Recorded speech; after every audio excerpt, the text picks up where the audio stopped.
bom dia. Vamos voltar com o nosso devocional, agora com as mulheres do Novo Testamento. Hoje vou falar de Dorcas e lembrando sempre que a pergunta é: qual o papel da mulher?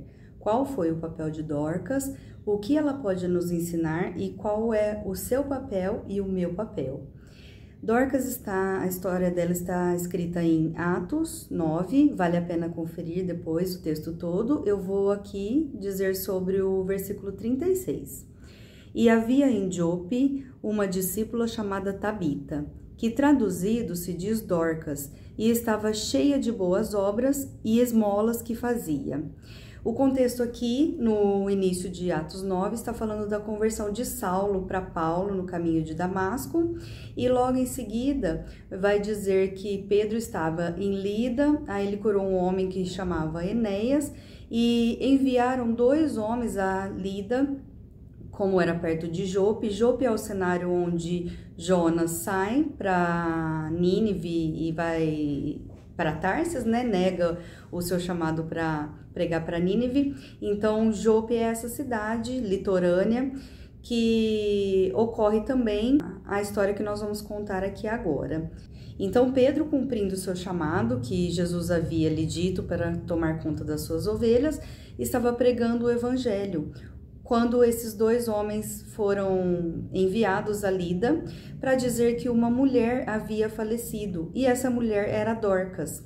E o nome dela, né, no aramaico, eles falavam aramaico, e no aramaico era Tabita, e traduzido para o grego, que é a escrita, né, da grande parte da Bíblia, traduziram como Dorcas. E Dorcas nada mais, nada menos significa gazela. E o significado de gazela na Bíblia é um animal ágil, proativo, que corre. Então nós podemos ver aqui que as características que a Bíblia vai descrevendo dela é que ela era uma mulher, vai falar que ela era uma mulher notável, e principalmente pelas obras das suas mãos, que ela fazia costuras. Ela costurava túnica para as viúvas, que é aquela roupa de baixo, né, tipo um vestidinho, que era uma lingerie na época, e os vestidos dessas mulheres. E ela também fazia muito boas obras, ela ajudava os pobres, então ela era muito conhecida por isso, ela era muito querida por isso. A Bíblia não relata a idade que ela tinha, mas eu penso por essa agilidade, por ser uma mulher ágil, ela não devia ter pouca idade, ela deve ter prolongado os seus dias por ser essa mulher ativa, né, que estava sempre em movimento. E nós podemos ver nessa história linda também que ela era uma mulher necessária naquele momento para aquelas pessoas que, inclusive, a honra de 2 homens irem buscar, né, Pedro. Nós vamos ver que ela foi honrada em outro sentido também. E eles vão a Pedro, 2 homens, né, naquela época, se não fossem os homens cristãos, temente a Deus, a mulher não tinha muito valor. E 2 homens que foram buscar Pedro para levar para Lida, e levaram um cenáculo. Cenáculo era um lugar que não era propositalmente fazer velórios, e sim era onde os discípulos reuniam. O cenáculo foi o cenário da última ceia de Jesus e onde também ocorreu o Pentecoste. Essa parte aqui eu vou deixar vocês pensarem a importância, né, dessa mulher, um lugar que era superior na construção, era um lugar em quartéis, escolas, e muitas vezes eram refeitórios. Nós sabemos que a comunhão, né, a ceia e Pentecoste simboliza um lugar da presença de Deus. Então, ali nós podemos ver uma simbologia que essa mulher, de alguma forma, simbolizava a presença de Jesus. Ela trazia com ela a presença de Jesus e era uma mulher notável. E a Bíblia vai dizer assim que ela foi chamada de discípula, né? É claro que haviam outras mulheres discípulas, mas a Bíblia escreve que essa mulher era discípula. Não vemos muitos outros relatos chamando uma mulher de discípula. Então ela era uma seguidora realmente de Jesus, e que nas suas atitudes poderíamos ver nela, né, que ela tinha essa propagação da palavra pelas suas atitudes. Ela era uma mulher, vamos dizer assim, generosa, essencial para aquele tempo, e podemos dizer assim que ela era uma mulher autossuficiente, né? Era aquela mulher desbravadora que não ficava parada esperando as coisas acontecer, ela fazia acontecer.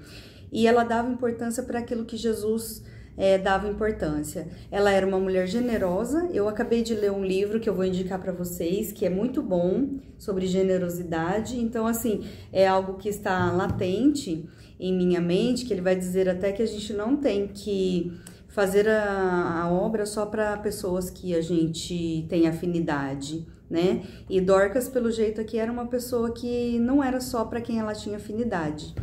Porém, no velório dela, né, as pessoas vão trazendo para Pedro, chorando, mostrando as túnicas, os vestidos a qual ela fazia para essas mulheres viúvas. Então, mostrando a importância, a necessidade dela ali. Porém, também vemos uma mulher que não necessitava de nada, porque o generoso sempre é suprido por Deus. Nós vemos que ali houve a necessidade de algo na vida dessa mulher, que foi a vida. Não existe uma pessoa no mundo que não necessita das coisas básicas da vida. Porém, essa mulher, ela entendeu, viveu isso e sabia que a única necessidade dela era Jesus. E com a vida dela vai mostrar isso, né? Que mesmo ela tendo todas as necessidades supridas,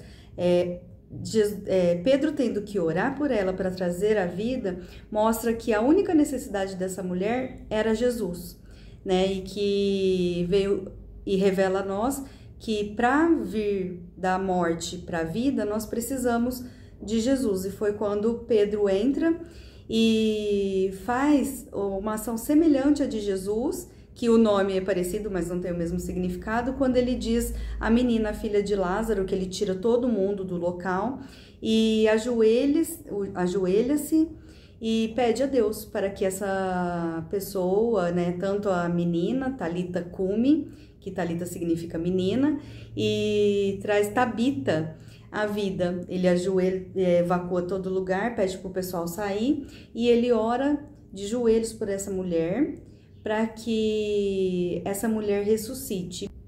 E mostra ali que a única necessidade mesmo dessa mulher generosa era Jesus, né? Que o que ela vivia na vida dela era para mostrar que como Jesus faria. E outra pergunta que eu quero deixar aqui para nós, parece que essa mulher era tão necessária na vida dessas pessoas como a túnica que ela fazia, né? Imagina, ela era uma sustentação. Hoje a gente usa, né, as nossas lingeries como um suporte, uma sustentação. E eu ouso dizer que essa mulher, faça essa metáfora, que essa mulher era tão necessária quanto as túnicas que ela produzia. No entanto, esses dois homens foram buscá-la porque perceberam a necessidade dessa mulher ali ainda mais um pouco, né? E a trouxe à vida. E outra pergunta que eu quero deixar para vocês é: o que as pessoas falariam de você se você morresse hoje? Então, a importância dela aqui em todas essas características, nós vamos resumir na resposta dessa pergunta. Amém? Excelente dia. Deus abençoe, minhas irmãs. O que importa que ele cresça, e nele o meu prazer está. Eu não sou digno de desatar as suas sandálias, e nele a minha vida está. E eu caminho com a certeza de que ele virá. E